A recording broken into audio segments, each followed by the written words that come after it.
in Finsbury Park was now its UK headquarters.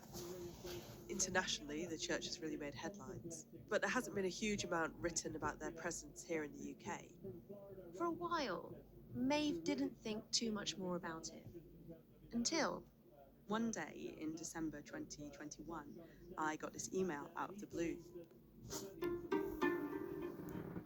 The email was from someone, a former member of the church's youth wing. She said she wanted to sit down with a journalist and talk about what she says goes on behind the church's doors. That interview was the first step in what has now become a major reporting project. So for the past year, I've been talking to former members of the church's youth wing, which is called the Victory Youth Group, or VYG. I've spoken to more than 35 former members of that group, all from different branches, about 15 different branches in all. And they attended at different periods, so starting from 2003, and some people who are still there right up to this year.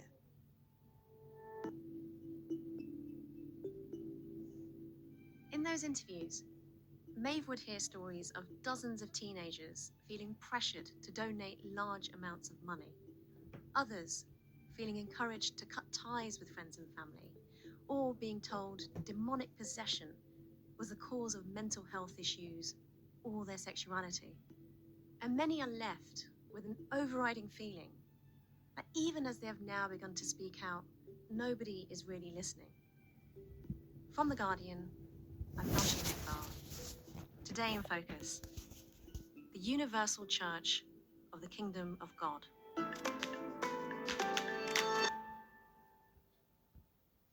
Maeve, until we began working on this story, I'd never heard of the Universal Church of the Kingdom of God, the UCKG.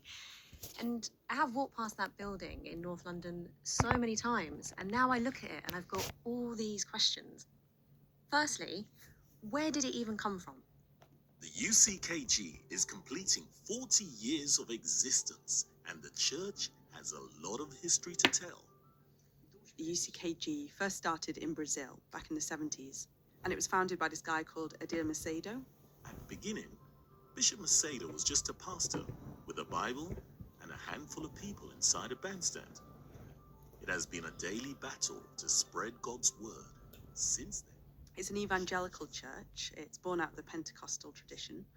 These days they say they have a presence in more than 100 countries around the world. 9 million members count their blessings with stories of transformation, healing, prosperity, love life, and deliverance. It started here in the UK around the mid-90s, and there was about 50 different branches in different places all across the UK now. But back in 2006, a 13-year-old girl called Rachel found herself walking into one of them. Can you tell me about Rachel then? How was she drawn to this particular church? She says she was just walking down her high street one day in London, and somebody stopped her and gave her a leaflet and said, "Why didn't you come along to this church?" Now, she says she'd never heard of it before, but the leaflet said it was a Universal Church of the Kingdom of God. And they've got this group where they'll be singing and dancing and all kinds of youth activities. And, Rachel said she's quite interested in that sort of thing. So she was intrigued and she thought she'd go along. When you go there initially, it's very positive, it's very energetic, it appears to be very youth-driven. So you think, okay, this is a good place. She said it was really, really welcoming. And when she first went there, there was all these youth events at the youth group and it was really fun. But then she says she started being asked to attend more and more often, to go both to the youth group and also to church services. So you go on Wednesday to the youth group, and then they're like, well, we have a service in the evening, so why don't you stay, to get closer to God? It's like, okay, fine. And then they're like, oh, you should come on Friday. You should definitely come on Saturdays to do rehearsals and get ready for the youth group.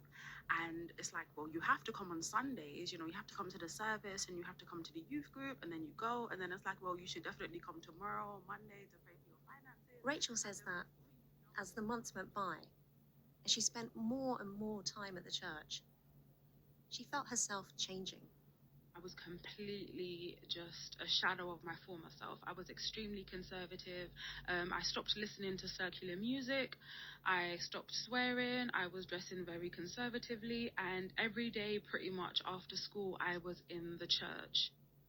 And as she became more devout, Rachel says she felt she started to get more recognition. There's a lot of hierarchy, so there's lots of different positions and lots of different titles, and I worked my way up the ladder quite quick, and it's seen as a great honor. You know, the higher you get in the church, it's like, wow, they must be really close to God. You know, they're a woman of God, they're a man of God. Rachel was 13 when she first joined. Not long after that, she was promoted up the ranks of the church from an ordinary member to a youth leader. And then, when she was 15, she was offered the chance to be what is called an assistant. An unusually young age to be given this honor. But that would mean buying the assistant's uniform. The UCKG assistant uniform is like one of the big things within the church. It's very iconic. Every assistant in every country would have a uniform.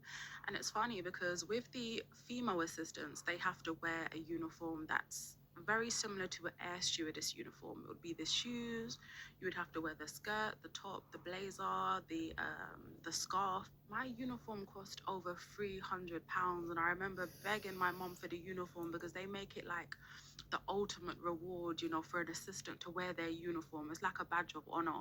So at the time, I didn't even consider that it was extortionate because it's nothing special. It's over £300. It's quite expensive. But because I was just so determined to be an assistant and just reach this position within the church, I begged my mom, and my mom saw how kind of desperate and how much I wanted it. So she came up with the money and I paid for the uniform.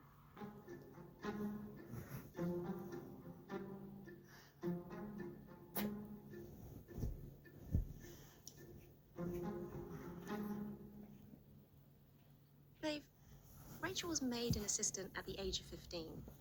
What did she say that actually meant for her life and for her responsibilities within the church? So, being an assistant meant that she was really needed at the church regularly. She would get calls when she was at school, she says, when she was at home, telling her, we need you to come to this service, we need you to kind of stand along the side or be there to help collect donations or be there when there's the prayers happening. And according to Rachel, that included assisting the pastors in a process within the church that they called strong prayers or deliverance. So Rachel and a lot of the other young people that I spoke to described them as exorcisms, but the church would adamantly say that they weren't. They say the Roman Catholic Church holds exorcisms, the Church of England does, but what they do, they say, is praying for, quote, spiritual cleansing from all negativity. They pray for you to basically be delivered from demons that's responsible for your problems. And in the church, this is a big part of the UCKG ideology, so much so that they dedicate Fridays to strong prayers. They would get the assistants to go around and speak to all the members and kind of find out what their vulnerabilities were. So they'll say, you know, what problem are you facing? What's the worst problem you're facing? And then you'll tell them, I don't know, insomnia, or I have immigration problems. And they'll be like, oh, okay, God will deliver you tonight. So you're like, okay. And then when, you know, the pastor kind of starts the ritual and says, you know, close your eyes, put your hands on your heart, he says, focus on your problem. You know, focus on your worst problem. What's the worst thing you're going through? You know, focus on it, think about it. And then what happens is the assistants and pastors will basically go around the church. They'll pick someone and they will lay their hands on your head. So one hand on your head and one hand behind your back. And then what they'll do is they'll start to whisper in your ear and say, you know, the demon that's causing her to not sleep at night, manifest, show yourself. Yes, the demon that's making her heart beat faster. You're making her feel hot. You're making her feel sweaty. I know you're there. Manifest. Show yourself. And then, you know, you start to hear people screaming at that point. Literally, it's almost within maybe 5 minutes, you'll see people starting to scream. And what happens is, it's almost like they put you under some kind of trance because you hear other people screaming and you hear the person in your ear saying, okay, manifest, yes, you're there, you're making our heart beat faster. So then you think, okay, so that must be the demon because, yeah, my heart's beating faster, not realizing that, of course, your heart's beating faster. You're in a strange environment, you know, you don't know what's going on, your adrenaline's going. And then what they do is they actually put you in a headlock. So a part of you is trying to get out of the headlock, and a part of you is like, maybe this is what I need to do to be delivered from that demon that's causing my immigration problems. And then you start to go along with it, and then it gets more intense, the prayers. They're like, yes, manifest, burn. God, send fire to burn this demon. And you're screaming and you're rolling around, and it's a whole thing.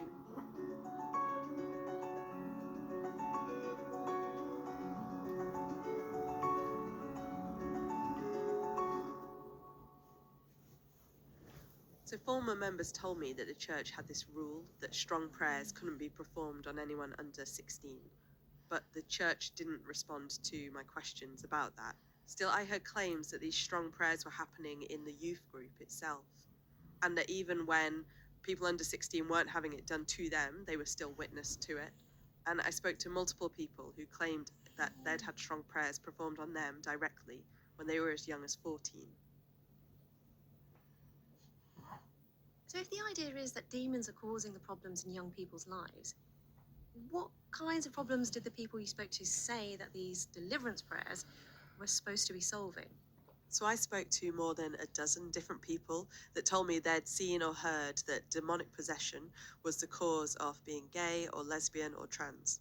Hi, my name is Joshua. I'm 16 and So one of the people I spoke to, we're calling Joshua, though that's not his real name, and he was on the way to school when I was talking to him. I attended when I was between the ages from 13 up until 15. So I remember I was around 13, 14. It was close to my 14th birthday, and one of the assistants asked to have a conversation with me, and she asked me what was going on and what was like wrong with me, and I told her how I was feeling, and I told her the truth about my sexuality, and she said, oh, it was caused by a demon, and how I'm demon possessed, and how if I continue living this life, I will go to hell. In that moment, I felt alone, and I felt very like not accepted. Like, church is supposed to be a place where you would be accepted no matter what, according to their preachings and their beliefs, but it felt the complete opposite. So Joshua says that the assistant said he needed to have deliverance prayers done to cast out this demon that was supposedly causing his homosexuality. I was very scared. I felt very, very scared, and I just wanted it to stop. And I wanted to say something, but I wasn't able to. It made me feel very confused. Like, I began to have doubts. I began to feel very, I won't use the word depressed, but I felt very sad, like, because no matter where I go, I wasn't allowed to be myself and express myself the way I feel comfortable and the way I would have liked to. And what else did the young people that you spoke to say that they'd been told was caused by demonic possession? About 10 people said they'd heard it was the cause of some kind of mental illness. So I spoke to this one woman who we're calling Julie, who told me that a few years ago, back when she was 19, she confided in a church official that she was having vivid suicidal thoughts. She said the official told her that that was due to having a demon inside her and told her to come to Friday services. So Julie told me that she had only told that one assistant and she thought it was a private conversation. But then, according to her, it was a different official that came up this later time to perform the deliverance prayers. And she was shocked that this person seemed to know all of the details of what she'd told the other assistant. They come up to you and they put their hands on the top of your head, and they start whispering, being like, the demon that's working in her for this, making her have suicidal thoughts, get out of her, burn, burn, burn, fire, fire, fire, release the demon that's working inside her, that's making her have these suicidal thoughts, is sleep, insomnia get out of her. And in my mind, I'm thinking it's making me anxious and it's making me like just frightened, just because I'm like, how do they know this? Like, and I just felt violated because it was like something I told one assistant and I wasn't expecting other people to know. They should help you seek out help from professionals because they're not professionals themselves.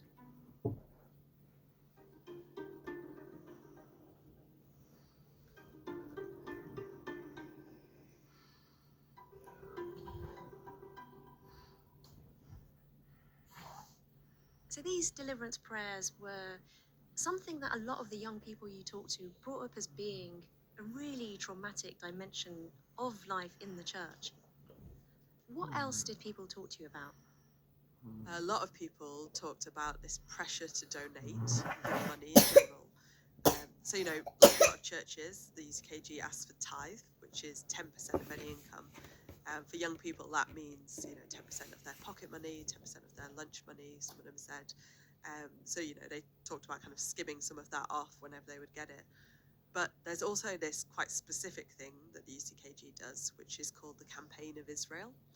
That happens twice a year, and it's this big push for people to give large donations, big personal sacrifices in return for really big blessings. Be Inspired Special. So there's testimonial videos, these really slick videos that are brought out, and they're shown both online but also in the BYG meetings and in services. And some of those from this past year show, you know, quite dramatic stories of people whose lives were really on the rocks, and then they gave big things.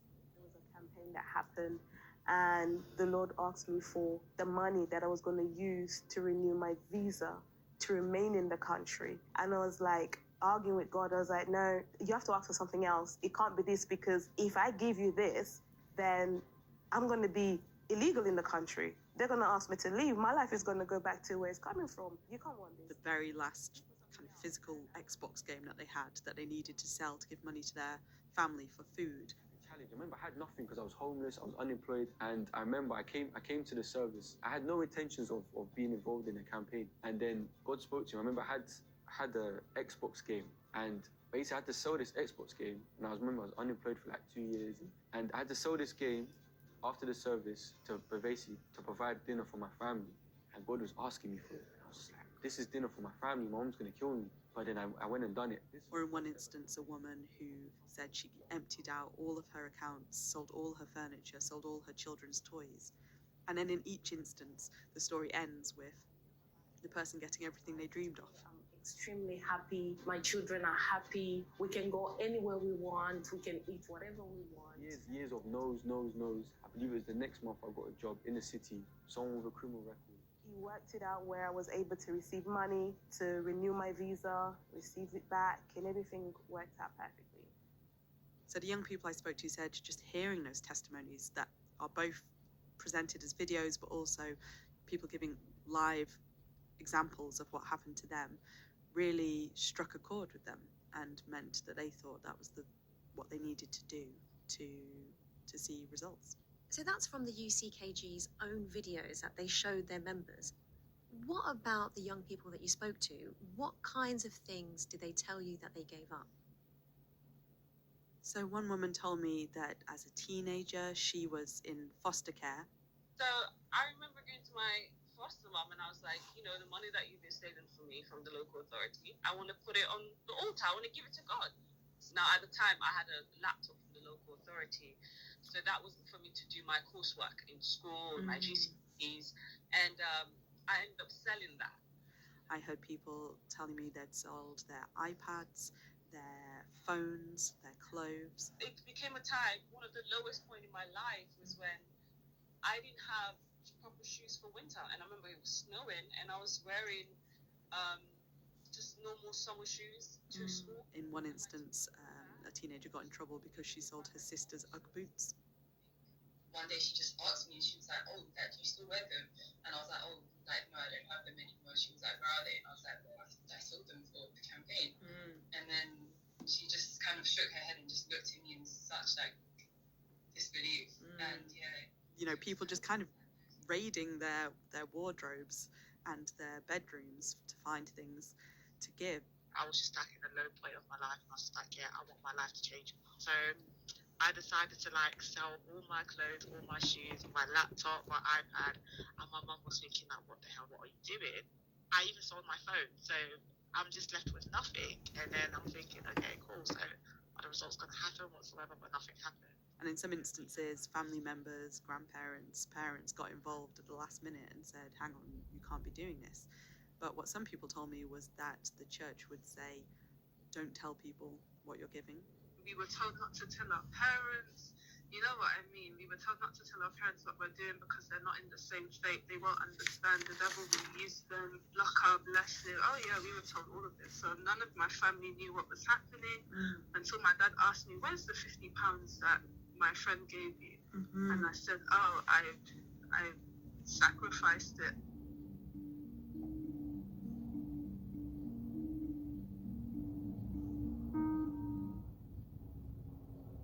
So, Maeve, what you've described sounds like a lot of people, some of them in pretty desperate circumstances, making massive sacrifices, like almost selling the shirts off their back.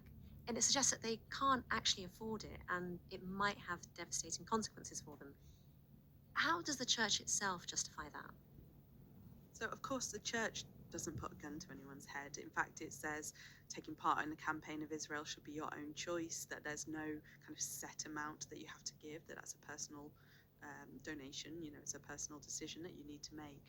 The church says that they believe that this is one way to show your commitment to God and that you will get blessings in return. Now, some of those young people said that, when the blessings didn't happen, when their lives didn't get miraculously better, the messaging that they got was that you haven't given enough, or you haven't truly believed, and if you do this again next time, then it'll get better. So there was always a kind of excuse as to why things might not be improving, why the results might not be immediate, according to the young people. So there was always this sense that you need to try again. Do we know how the church is doing financially?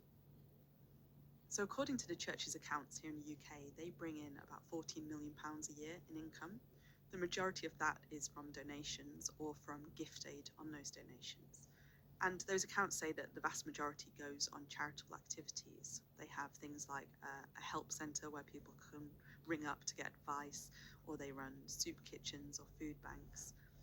We did hear, though, that those soup kitchens and food banks are also supported by grants from local authorities, and the young people I spoke to said that often the volunteers or congregation would give the donations to stock those. But what we do know is that, according to the accounts, the church has a lot of money in the bank here in the UK.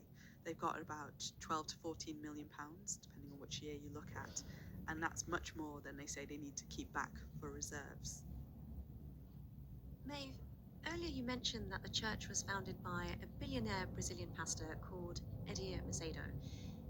Now, he's appeared on Forbes' billionaires list a number of times. They describe him as among the richest religious leaders in the world and a Brazilian media mogul.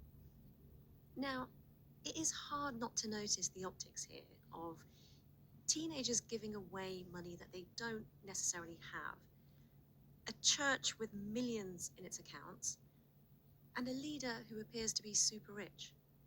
Yeah, that's definitely something that a lot of people I spoke to brought up. And the church used donations from the congregation all around the world to build this huge temple in Brazil. It's apparently even bigger than the Christ the Redeemer statue. And at least twice this year, I've heard that Macedo, the top bishop, has flown into the UK on a private jet owned by the church, and it flies all around the world. And then meanwhile, young people from generally quite economically disadvantaged areas, like you say, are selling the shirts off their back virtually to donate to the church. They're in Brixton, Peckham, it's in Hackney. They're everywhere where there's impoverished black people. You will not find a UCKG in Chelsea, Knightsbridge, Westminster. No such thing. They're in the high streets. They're where people are suffering. You take part in Campaign of Israel's to be blessed in your financial life. Where's your private jet? Where's your helicopter? you know, where are these things for you? Because it seems to be working great for him, but for the members, not so much. Did any of the young people that you spoke to find that they had the results that they were being promised? Did anyone actually recoup the money and donations back in blessings? No, none of them said that they'd had any great blessings in return. And actually, a lot of them said that their lives had only got better once they'd left the church and once they'd had a bit of critical distance and could see what had happened. And actually, you know, some of them talked about it being quite a traumatizing experience. In fact, 5 people suggested that they were now in therapy because, at least in part, because of some of the things they'd experienced while at the UCKG. Maeve, why did people stay in the church? What did they tell you about why they were so committed? It's a good question, and it's one that I asked a lot of the young people that I spoke to, because they would reel off these examples of stressful situations, and I would ask them, you know, nobody was forcing you to go. Why would you keep going back? And the answer I got invariably was this sense of fear of what would happen if they left. What if you had a friend who died without knowing Jesus as their personal savior? What if he or she went to hell? I remember in the youth group they played this recording. A letter from hell. A letter from your friend in the flames of eternal torment. And it was a recording of someone who, I think it was an American guy who made this video in which he was telling his friend, you know, why didn't you tell me about God? Now I'm in hell burning. I can feel my heart pounding in my chest. The angels who have been chosen to cast me into hell are coming down the hallway. I can hear their footsteps. I've heard of this hell, Zach. They call it the lake of fire. I can't stand it, Zach. And it was a graphic audio in which you kind of hear burning and screaming, and it was really, really, really dramatic. And they used to play that with the lights off. They're grabbing me and carrying me out of the room. I can already smell the burning sulfur. They used to turn off the lights in the church and play that really loud. And they would do that quite often. And then they would say things like, you see, if you don't take God seriously and attend church and do this, and you was to die, you would go to hell. I'm down forever. This is it. They have thrown me in. Fire. Pain. A lot of young people described being shown videos or being told stories, testimonies of people that had left the church who had had really terrible things happen to them. So multiple people just independently brought up this one video of an ex-official in Brazil, I believe it was, who had been in a terrible motorbike crash and whose heart was outside their body on the ground. And they said this was shown to them as an example of this is what happens if you leave the church, if you turn your back on the UCKG. Ultimately, as we know, Rachel did leave the church. How did that happen? So Rachel and her husband, they got married. They had a legal ceremony and then they consummated the marriage, but they didn't wait for the church service. And she says that when the officials found out about this, they weren't happy. And she says that she was put down, which is the language they use, which means demoted, from an assistant back into the congregation. And, you know, that had a real impact. She said, you know, others have said the same, because suddenly you're not in your uniform, you're not stood up at the side, you're not taking part in all those kind of official tasks before. So it becomes really obvious that you've done something wrong in the eyes of the church. And she said that process kind of started her questioning the rest of her experience there. And she left. She says that when she left, she felt that she was really cut off, that she was completely shunned by former friends that were there, according to her. And she says that is because she was now considered worldly. Apparently worldly is what the church calls anybody not in the faith. And there's very much a kind of negative connotation attached to those who are worldly. So former members told me that young people are told, you know, don't associate with people who are worldly, cut off people who don't believe in the church, who aren't part of the church, that they're a bad influence for you.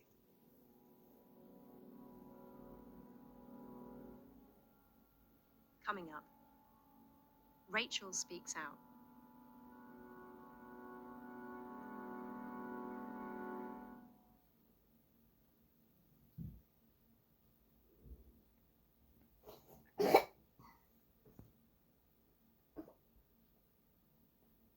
So Rachel left the church in 2013, and she says it took years and years for her to process what she says happened to her.